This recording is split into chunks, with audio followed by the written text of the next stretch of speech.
Boa noite, pessoal.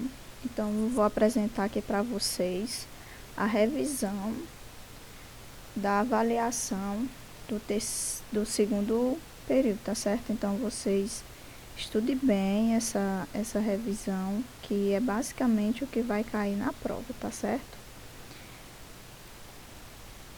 Então, vou começar com a biotecnologia. Como a gente estudou, eu creio que vocês lembram que a biotecnologia é a área da biologia que vai estudar aí a manipulação de organismos, seja esses organismos animais, plantas, vírus, bactérias, protozoário, então tudo que está relacionado aí à matéria viva, né? Os vírus, eles não são considerados seres vivos, mas são utilizados vírus que eles são parasitas de células. Então, todo organismo vivo, ele possui célula. Então, essa manipulação, ela visa, né, algum objetivo, tais como para fins terapêuticos, para terapia, né, para tratamento de doenças, melhoramento genético tanto de animais como de plantas, e também na indústria. Também eu vou inserir aí a produção de medicamentos, né, a produção de vacina, também o uso de biotecnologia aí para a realização de exames. Hoje em dia já temos exames mais sofisticados, então graças aí à biotecnologia. E na área da biotecnologia tem uma área específica que está ganhando muito avanço, né? Que é o caso do projeto de genoma humano, que visa a identificação do material genético, né? Então eles vão aí estar utilizando o material genético, no caso os genes, e vão identificar esses genes causadores de algumas doenças, como também na produção de vegetais e animais também resistentes a doenças, produção de medicamento ou vacinas, clonagem de animais e plantas. Então, a biotecnologia, ela vai atuar aí nesses diversos ramos, né? Relacionado com a tecnologia para melhoramento de plantas, de animais. Quando eu melhoro as plantas, isso vai garantir maior produtividade, né, tanto de animais como das plantas. E também a biotecnologia, ela é utilizada aí no tratamento de doenças, como no caso aqui a hemofilia. É utilizada aí a terapia gênica, certo, para tratamento dessa doença. E também tratamento de câncer nos nódulos linfáticos. No caso aí, doença, né, câncer no sangue, tá certo? Então, a biotecnologia utiliza aí dessa grande ferramenta para tratamento de doenças e diversas outras doenças. A terapia gênica, eu vou explicar mais ou menos aqui um pouco. Então, ela consiste aí na utilização, né, das células do paciente. Então, a célula do paciente, ele é retirada, seja uma célula do sangue, né, vamos supor aqui. Então, é introduzido à célula do paciente um vírus, que esse vírus ele é modificado geneticamente no laboratório. Vamos citar aqui o exemplo da vacina, né, do Covid. A vacina do Covid é um vírus modificado geneticamente no laboratório, né? Então, ele não tem a mesma eficácia do que o vírus vivo. Ele foi modificado, o seu material genético foi modificado e foi introduzido em uma célula animal, tá certo? Aí esse vírus modificado, ele é com a informação que deseja, né, a ser introduzida no vírus, ou seja, ele modifica esse vírus, por exemplo, para ser resistente a uma proteína, né, para a produção de uma proteína, por exemplo. Então, esse vírus, ele vai atuar aqui na célula e ela vai fazer com que a célula desenvolva, né, se reproduza, produzindo certa proteína. Então, o vírus aqui que foi colocado na célula, ela vai se misturar às células do paciente aqui, ó. e vai acontecer a reprodução dessa célula que foi modificada geneticamente, ou seja, essa célula humana que foi introduzido o vírus modificado geneticamente, eles vão fazer a reprodução dessas células. Essas células elas vão se reproduzir, vão dar origem a mais células modificadas geneticamente.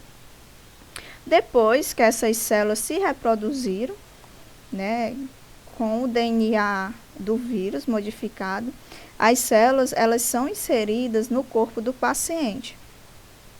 Então, quando essas células elas forem introduzidas lá no corpo do paciente, né, o organismo do paciente vai começar a produzir a proteína ou hormônio desejado. Isso aqui, gente, eu acho que já é feito para produzir a insulina, certo? Que é o hormônio.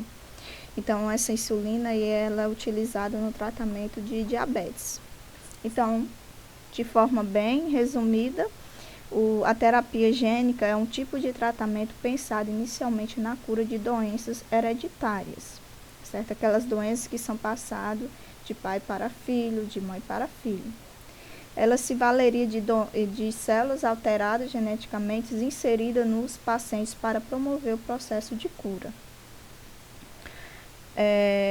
Outra área da biotecnologia, né, como eu já falei, que é a produção de medicamentos, tais como antibióticos. Porém, gente, temos que ter muito cuidado com os antibióticos, né, o uso inadequado dos antibióticos. Primeiro, por quê?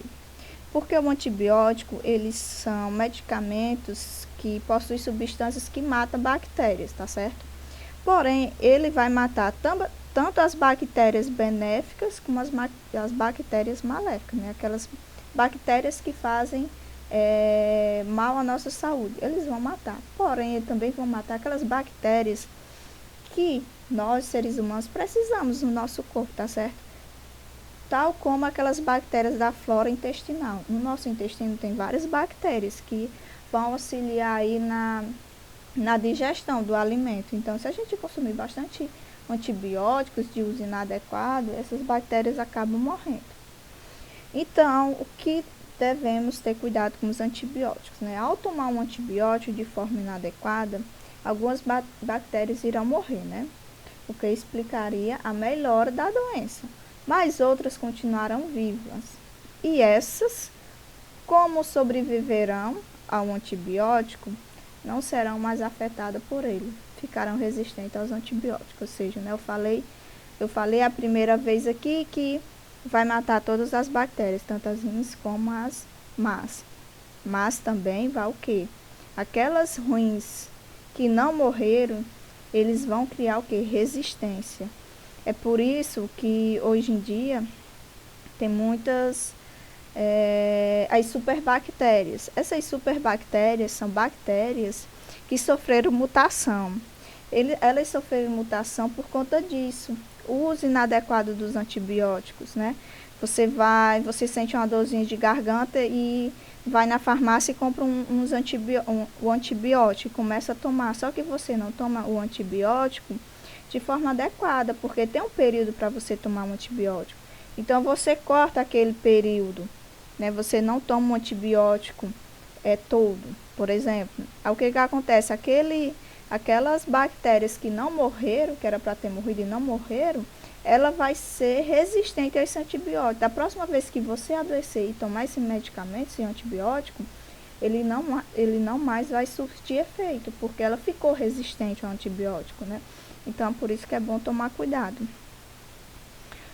Aqui a gente já vai entrar em outro tema, né? Que no caso a gente fala um pouco sobre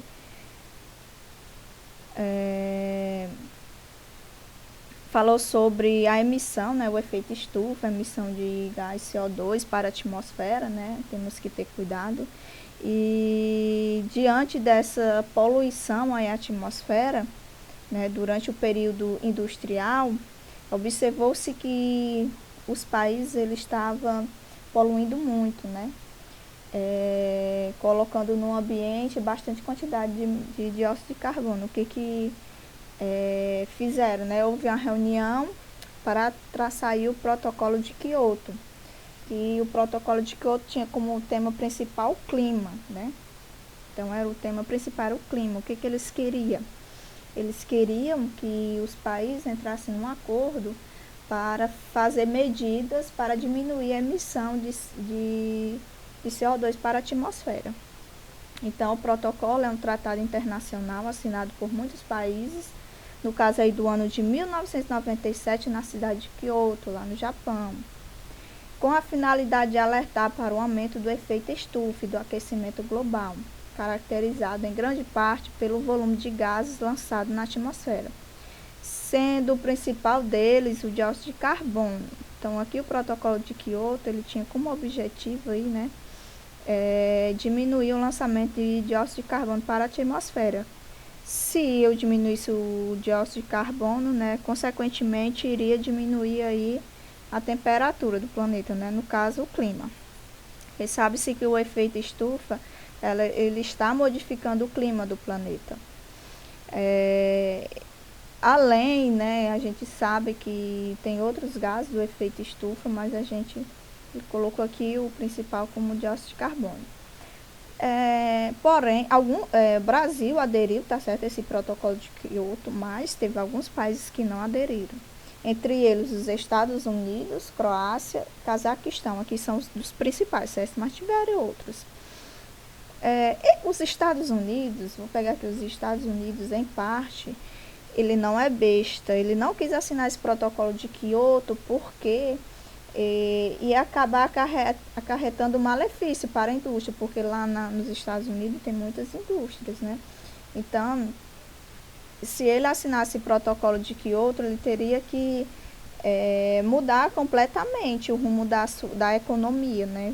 Isso ia acarretar alguns prejuízos, né, entre aspas, para ele. Ele teria que gastar muito para se adequar aos protocolos para não emitir tanto dióxido de carbono para a atmosfera. Por isso que os Estados Unidos não aderiu. Então, medidas aqui para diminuir a poluição, né? Então, a gente sabe que os gases do efeito estufa, temos aí o metano, que é o CH4, óxido de nitrogênio, N2O, e dióxido de carbono, e também o ozônio. Aqui são alguns dos gases responsáveis pelo efeito estufa, né? Eles são em conjunto.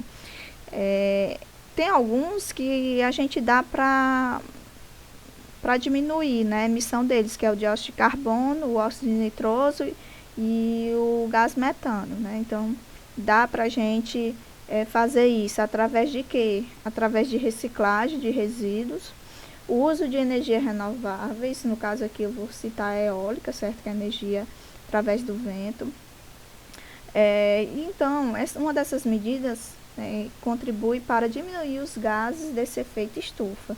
Lembrando que o efeito estufa ela vai causar aí o aquecimento do planeta. Quando eu aqueço o planeta, né, então vai acontecer algumas mudanças climáticas, como seca, né, em algumas regiões, chuva demais em outras, e assim vai.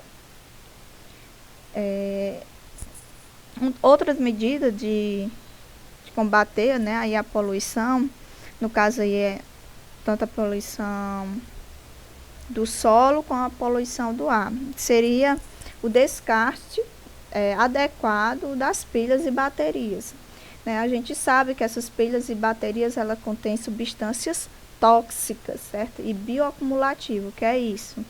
As substâncias tóxicas são mercúrio, alumínio, chumbo e níquel. Por que eu chamo de bioacumulativa? Como por exemplo, eu vou até passar aqui a imagem.